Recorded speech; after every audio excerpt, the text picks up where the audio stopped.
Pak Ucok, kalau misalnya kita berbicara mengenai kecurangan, kan selalu ada narasi kecurangan setiap pasca pencoblosan suara. Baik itu di tahun 2019 maupun itu tahun 2014 dan sekarang di tahun 2024. Tapi sudah bisa kita bandingkan tidak? Tingkat kecurangan di pemilu tahun ini dengan tahun-tahun sebelumnya, apakah lebih parah atau kan sebetulnya biasa saja, Pak Ucok? Ya, kalau dari data ya, memang selintas kalau jumlah kita belum tahu ya, artinya jumlah laporan ke Bawaslu. Karena kalau namanya kecurangan kan laporannya Bawaslu bukan ke KPU. Itu memang mungkin tidak sebanyak itu.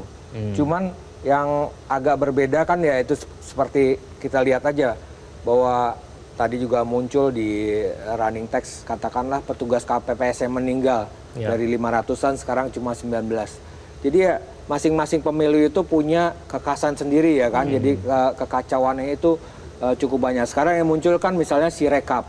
Kalau dulu kan nggak terlalu begitu ya kan. Cuman masalahnya adalah misalnya laporan yang sangat banyak gitu loh. Misalnya yang saya lihat juga di Solo misalnya. Dari 20 sekarang cuma 9 kayak begitu ya. Laporan dari saya lihat di media juga mengatakan begitu. Jadi secara jumlah turun. Tapi persoalannya sekarang ini adalah kita nggak bisa melihat hari H dengan sebelumnya. Karena proses pemilu itu kan mulai dari pendaftaran, ya kan, dari masalah MK misalnya kan, dalam capres, kemudian juga di dalam kampanye, pencoblosan dan sebagainya. Jadi hasil hari H di kampanye, di pencoblosan itu tidak terlepas juga dengan pola-pola pelanggaran yang cukup banyak pada masa pendaftaran dan kampanye. Nah, kalau tadi pertanyaannya perbandingan antara itu memang secara kuantitas ini untuk sementara ya sampai hari ini ya. Misalnya kami mencatat itu sejak pencoblosan itu sekitar 200 laporan. Dan umumnya paling besar adalah KPPS. Ya kan? Jadi ya penyelenggara pemilunya misalnya bukanya telat, artinya harusnya kan jam 7 misalnya. Baru buka jam 8 atau setengah 9 dengan berbagai alasan. Misalnya saya sendiri ya alami di Jakarta itu pagi kemarin kan hujan gede banget gitu kan. Dan tapi itu kan secara endingnya itu tetap jam 1 gitu loh. Kalau kita rapat aja kan kadang-kadang kalau rapat di internal kalau mulai setengah jam kita mundurin ya. Tapi kita nggak bisa Pak, KPPS-nya kebetulan saya juga pemain di KPPS juga. Jadi punya tanggung jawab itu kan jam 1 itu kan. Kalau nggak nanti bisa dipermasalahkan gitu loh. Karena juga di lapangan kan juga ada Pak Cok, tapi pelanggaran-pelanggaran kemudian ditemukan itu apakah langsung menguntungkan atau merugikan salah satu paslon tidak misalnya? Atau salah satu partai atau sudah bisa diarahkan ke situ tidak? Kita tidak melihat di situ ya, karena kita bukan pemantau paslon. Yang pasti kita lihat memantau itu, tapi kita belum mungkin nanti kita bisa arahkan dan itu penting sekali ya. Tapi misalnya kalau dari Sirekap ini kebetulan kebanyakan juga yang melambung itu suara 02 terus terang. Jadi ya ini memang ada juga yang 01, 03 tapi itu minimum sekali, jadi nggak terlalu signifikan itu.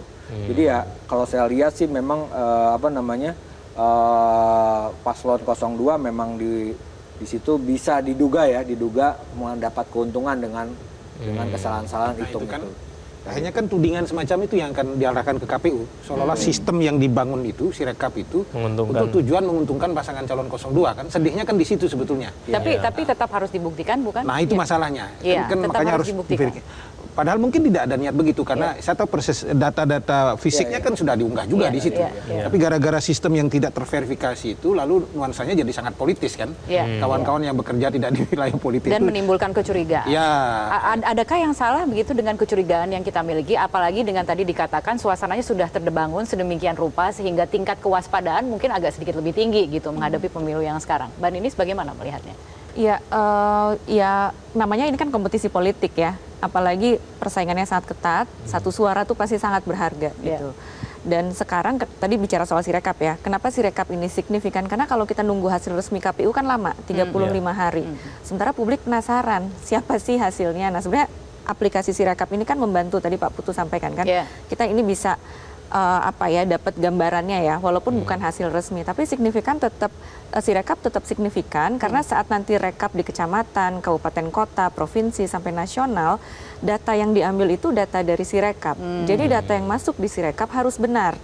Jadi walaupun tadi misalnya ada salah foto, salah baca gambar gitu ya, KPU mengatakan ini memang ada terjadi kesalahan. ketika misalnya saat rekap itu tidak dibenerin dan itu jadi sumber data untuk rekap kan bisa berpengaruh kepada hasilnya gitu ya. Walaupun kita punya buktinya kan foto C1-nya kan ada. Nah makanya sebetulnya KPU. Tapi artinya data mana yang kemudian akan diambil? Data yang diunggah atau data, kan itu yang kemudian juga menjadi pertanyaan. Mana data yang akan dianggap valid begitu? Data berdasarkan rekap atau data yang diunggah begitu, kurang lebih seperti itu? Menghitungnya memang yang manual dan berjenjang itu. Tapi kemudian si rekapnya ini, jadi nanti setiap tingkatan itu kan dia ada jadi misalnya sekarang di kecamatan itu kan gabungan dari suara-suara di TPS. Nah datanya untuk menggabungkan data dari si rekap ini gitu, tapi menghitung tetap dia akan cek secara manual gitu ya, akan dicek secara manual. Nah tapi tadi ketika misalnya aplikasinya belum andal gitu ya, misalnya belum bisa membaca, kan dia memfoto C hasil berdasarkan tulisan tangan. Artinya kan kalau banyak yang salah, artinya dia belum bisa membaca berbagai macam jenis tulisan tangan. TPS-nya 800.000 gitu ya, usernya mungkin ada berapa. Artinya kan memang mungkin ini nggak siap aplikasinya gitu, yang kemudian menimbulkan kecurigaan publik. Dengan situasi ini ya, ketatnya persaingan gitu ya, jadi wajar kalau publik jadi curiga gitu, apalagi misalnya yang kalau di media sosial kan rame, ini kok pasangan yang memang 1, 2, 3 ada juga terjadi naik gitu jumlahnya di Sirekap gitu ya, tapi penggelembungannya. Nah tapi kok yang lebih sering muncul yang tertentu saja gitu misalnya, kan publik jadi curiga gitu. Iya. Dan publik terus memantau betul. Melalui Sirekap ini. Pak Putu, kalau kita kemudian ini kan kalau kita bicara soal modus-modus kecurangan, lagi-lagi kita ingin menggarisbawahi bahwa ini bukan pemilu pertama kita, sudah berkali-kali mengalami dan melewati masa pemilu. Kalau Anda melihat penyelenggaraannya yang untuk tahun ini apakah jauh lebih baik atau tidak? Berdasarkan pengalaman yang lalu-lalu kan sudah teridentifikasi sebenarnya potensi kecurangan yang bisa dilakukan dan lain sebagainya. Kemudian titik-titik mana yang perlu diwaspadai gitu. Dalam proses perhitungan suara seperti sekarang ini begitu, apa tugas paling penting yang harus dilakukan oleh KPU? Kalau kita coba dari sisi teknis dalami ya, dengan mencoba mengkomparasi 2019 misalnya, teman-teman di Imam Bonjol sudah lebih visioner sebetulnya melakukan perubahan.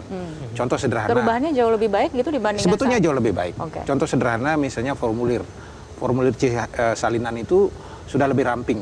Ya dulu ada namanya berita acara dan sertifikat, itu terpisah dia. Sekarang cuma 1 halaman, jadi lebih ringan. Yang kedua misalnya jumlah dokumen yang harus dibuat oleh KPPS juga jauh lebih sedikit jumlahnya dibandingkan dengan dulu.